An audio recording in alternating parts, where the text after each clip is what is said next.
नमस्कार मित्रों, इल्विन क्लासेस के यूट्यूब प्लेटफॉर्म पे आपका बहुत बहुत स्वागत है। मेरा नाम विवेक है। हम लोग सीसैट की कक्षा के साथ उपस्थित है। सीसैट की कक्षा में हम बात करेंगे निर्णयन एबिलिटी की, डिसीजन मेकिंग एबिलिटी के बारे में। यह हमारा चौथा प्रैक्टिस सेट है। आइए समय न गंवाते हुए इस कक्षा को आगे बढ़ाते हैं। प्रश्न: दूसरे लोगों से तुलना के आधार पर हमारी राय और योग्यताओं के मूल्यांकन की प्रवृत्ति जो हमारी समान है उनसे तुलना करने की पसंदगी जानी जाती है।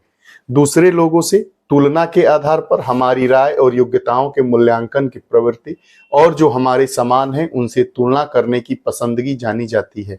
इंग्लिश वर्जन इसका देखेंगे। Our tendency to evaluate our opinions and abilities based on comparison with other people and our preference for making comparisons with others similar to ourselves is known as। 4 विकल्प दिए गए हैं। सामाजिक संवर्गीकरण सिद्धांत के रूप में सोशल कैटेगराइजेशन थ्योरी, सामाजिक निर्णय सिद्धांत के रूप में सोशल डिसीजन थ्योरी, सामाजिक तुलना सिद्धांत के रूप में सोशल कंपैरिजन थ्योरी, सामाजिक अस्मिता सिद्धांत के रूप में सोशल आइडेंटिटी थ्योरी। तो हम जानते हैं कि सामाजिक तुलना के सिद्धांत के आधार पर हमारी राय और योग्यताओं के मूल्यांकन की प्रवृत्ति और जो हमारे समान है उनसे तुलना करने की पसंदगी जानी जाती है। विकल्प सी हमारा सही होगा, सोशल कंपैरिजन थ्योरी। अगला प्रश्न: निर्णय लेने की एक संख्यात्मक तकनीकी जो निर्णय पथ के संपूर्ण संभावित विकल्प दर्शाती है उसको क्या कहते हैं? निर्णय लेने की एक संख्यात्मक तकनीकी जो निर्णय पथ के संपूर्ण संभावित विकल्प को दर्शाती है क्या कहलाती है? A quantitative technique for decision making that shows a complete picture of potential alternative decision paths is called. Delphi तकनीकी, द डेल्फी टेक्निक्स, एक निर्णय क्रम और डिसीजन ट्री, मस्तिष्कीय झंझायन, ब्रेन स्टॉर्मिंग, भुगतान विश्लेषण, पे बैक एनालिसिस। तो इसको हम एक निर्णय क्रम के रूप में जानते हैं। विकल्प बी हमारा सही हो गया। न्यायादर्श का निर्णय समानता और यादृच्छिक लगने वाले रूप में करना कहलाता है। In decision making judging a sample on the basis of similarity and random looking appearance is known as. प्रतिनिधिक स्वतः शोध, रिप्रेजेंटेटिव हेरिस्टिक, उपलब्धता स्वतः शोध, एबिलिटी, आश्रयण स्वतः शोध, एंकरिंग, समायोजन, एडजस्टमेंट। तो इसको हम क्या कहते हैं? प्रतिनिधिक स्वतः शोध। निर्णय लेने में किसी न्यायादर्श का निर्णय समानता और यादृच्छिक लगने वाले रूप में करना क्या कहलाता है? प्रतिनिधिक स्वतः शोध। विकल्प ए। अगला: निर्णय निर्माण में त्रुटियां इस कारण होती है क्योंकि हम निर्णय निर्माण स्वतः शोध का उपयोग है। Errors in decision making occurs because we use decision making heuristic।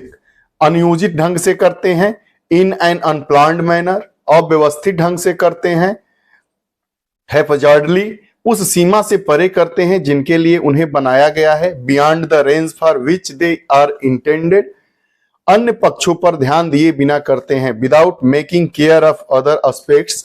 तो अन्य पक्षों पर ध्यान दिए बिना अगर हम अपने डिसीजन को करते हैं तो उस निर्माण में त्रुटियां होती हैं। निम्नलिखित में से एक को छोड़कर सभी एक मैनेजर या प्रबंधक को प्रभावी निर्णय लेने के वातावरण बनाने की प्रमुख कौशलपूर्ण योजना है। इसमें कौन नहीं है? All except one of the following are important strategies that a manager can use to create a more effective decision making environment, which one is not। दूसरों को निर्णय लेने के लिए प्रोत्साहित करना, नई बातों को करने के लिए तैयार रहना, पूर्ण रूप से केवल अपने ऊपर ही निर्भर रहना, गुणात्मक सूचना के महत्व को पहचानना, encourage others to make decision, be ready to try new things। C option है relying solely upon himself or herself, recognise the importance of equality information. तो इसका विकल्प सी हुआ, पूर्ण रूप से केवल अपने ऊपर ही निर्भर रहना, रिलाइंग सोली अपॉन हिमसेल्फ और हर सेल्फ।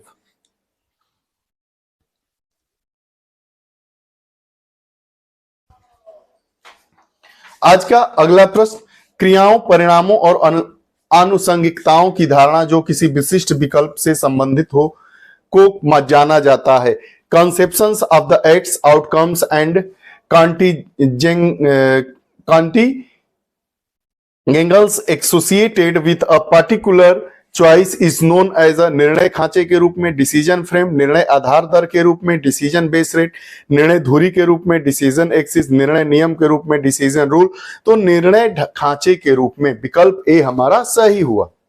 निम्नलिखित कथनों पर विचार करना है। Consider the following statement. A है लोग और उनकी समस्याएं विलक्षण होती हैं। People and their problems are unique.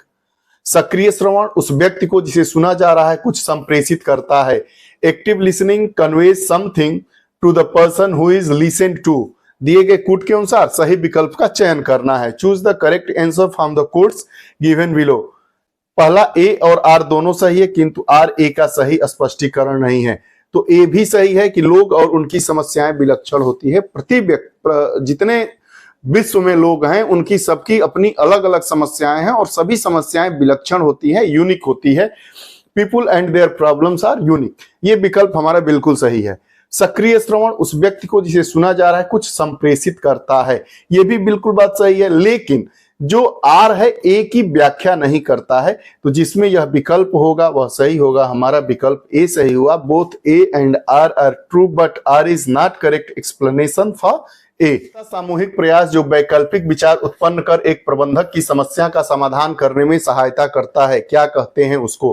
A group effort of generating alternative ideas that can help a manager solve a problem is called. Delphi तकनीकी, द डेल्फी टेक्निक। ढर्रे से अलग चिंतन, out of the box thinking. नामिक समूह, the nominal group technique. मस्तिष्कीय झंझायन, brainstorming. तो इसको हम ब्रेन स्टॉर्मिंग कहते हैं, मस्तिष्कीय झंझायन कहते हैं। कि पुलिस सुपरिटेंडेंट हैं, आपके पास एक महिला अपने ससुराल पक्ष द्वारा की जाने वाली घरेलू हिंसा के संबंध में आपके पास आती है। राजनीतिक दबाव के कारण उसकी शिकायत स्थानीय थाने में दर्ज नहीं हुई है। एसपी के रूप में आप संबंध थाने से इसकी पुष्टि भी कर लेते हैं। इस स्थिति में आपकी प्राथमिकता क्या होनी चाहिए?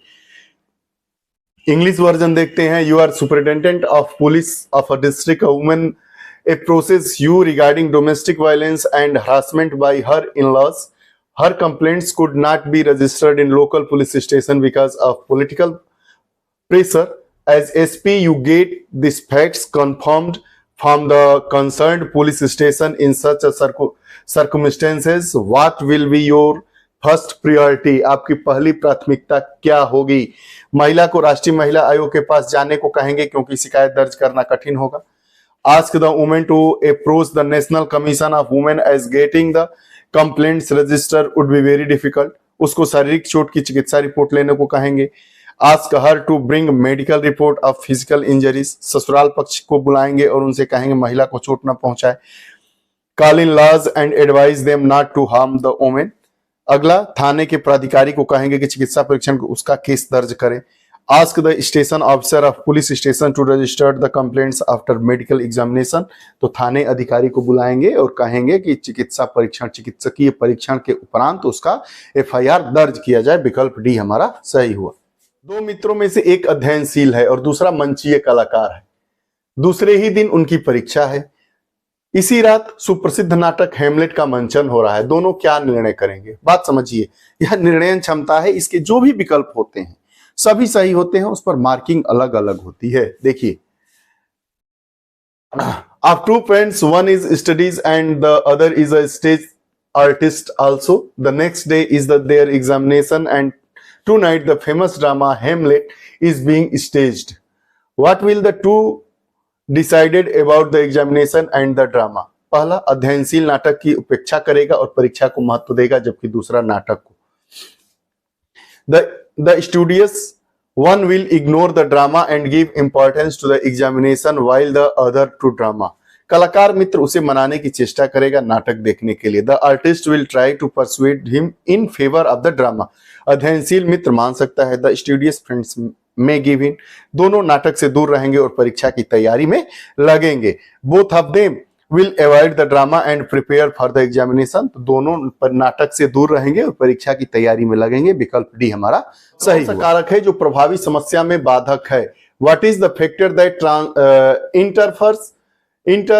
interferes with effective problem solving? प्रक्रियात्मक बद्धता, फंक्शनल फिक्स्डनेस, प्रयत्न एवं भूल, ट्रायल एंड एरर। उपयुक्त में से कोई नहीं, नन ऑफ दीज, ध्यान भंग, डिस्ट्रैक्शन। तो इसका विकल्प एक होगा, प्रक्रियात्मक बद्धता, बुद्धिता जिसको कहते हैं फंक्शनल फिक्स्डनेस। अगला, आपका एक वरिष्ठ अधिकारी आपको पसंद नहीं करता है, आपका कोई वरिष्ठ अधिकारी आपको पसंद नहीं करता है, इससे आपका कार्य प्रभावित होता है। आप इस स्थिति को किस प्रकार संभालेंगे?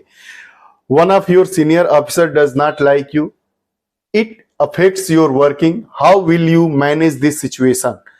इससे उच्चतर अधिकारी से शिकायत करेंगे by complaining to higher officer, निजी तौर पर एकांत में उनसे बात करेंगे by talking to him priority, उसकी अनदेखी करके अपने कार्य पर ध्यान देने by neglecting this and doing your work, नौकरी से त्याग पत्र दे देंगे बाय रिजाइनिंग। नहीं, उस व्यक्ति की, उस अधिकारी की हम क्या करेंगे? अनदेखी करेंगे और अपने काम पर ध्यान देंगे। विकल्प सी हमारा सही चाहता है। उसकी अनुपस्थिति में आपके कार्यालय का काम प्रभावित होगा क्योंकि वह उस काम के लिए मुख्य व्यक्ति है। आपको क्या करना चाहिए? आपका अधीनस्थ छुट्टी चाहता है लेकिन उसके छुट्टी से आपके ऑफिस के कार्य को प्रभावित होगा। आप क्या चाहेंगे?